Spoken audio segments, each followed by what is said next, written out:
Bungut ki he noyalam naga party Congress pa TMC hajirang kila peni so no yana di Shaka National People Party bat yekiti ki he noyalam ka Congress la pediang sengubha doba sosne so tun MLA jirang madu badeiru ukertong ka National People Party haknek election MDC na jirang constituency na ki he noyalam ka Congress hajirang bat kiblarung Shaka National People Party ki kentup Yauba Abraham Sangma advisor ke jirang block Congress Committee nang tahu Marcus Sangma Vice President Ubijoy Ronghang Joint Secretary Lembat Kiwei hakabala pediang sengubha yaki hakasino nothomai bernihat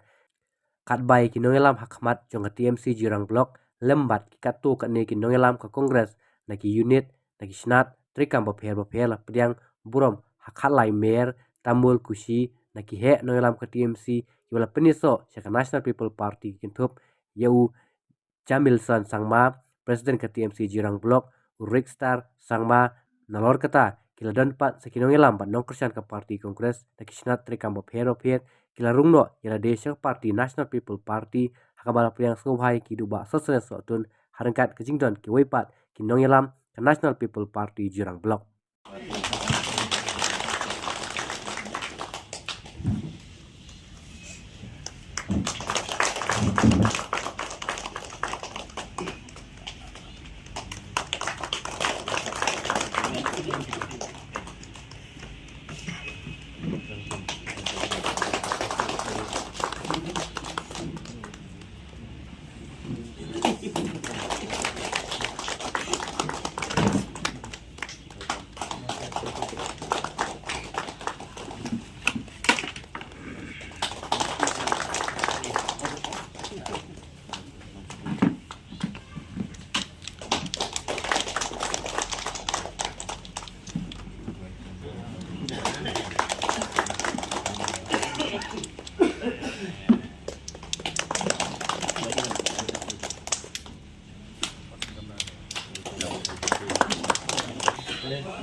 Hey, do.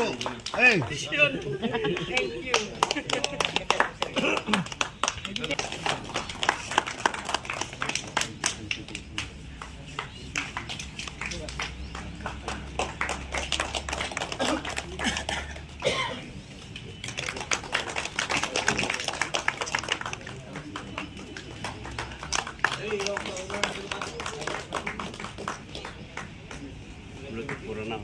you.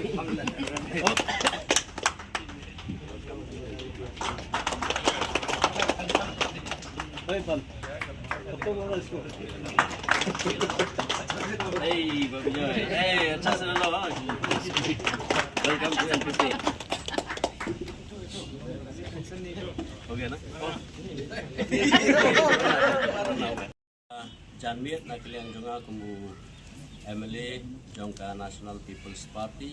Pat kejuk kuat kumu kertong MDC akinek election kapan salong kaapui trik jong benai banwan benai baar senam ada ratusan dapat pawe kejing sokmen ya don lang ki block Congress workers kiba laai ya kejing trelang na dun tagsngi kamtam kini kinokit kam kiba khmat iba Marcus Sangma ibadai kumu Vice President nanta iba Abraham Sangma ibadai kumu advisor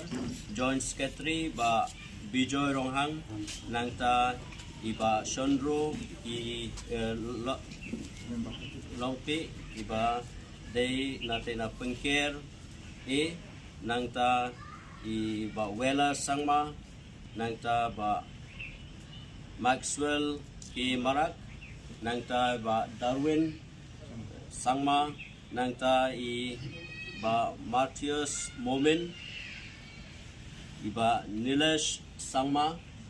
kibedon lang hagde kapor Francis Sangma nanong tumay garubat kiwek ki nong yalam jong ka party Congress jirang block kipalawan banya slopi bat ka National People Party nasuban penpawe ka jing kublay mga pediang iti sa ka party ka jungi ya ka jing krang bat ka jing kumu ka jungti banetre lang ban penjob don burom ya ka National People's Party hagde ka election ka bansalong haka atwe trek jong benai baar News nam ajar apsan besibut.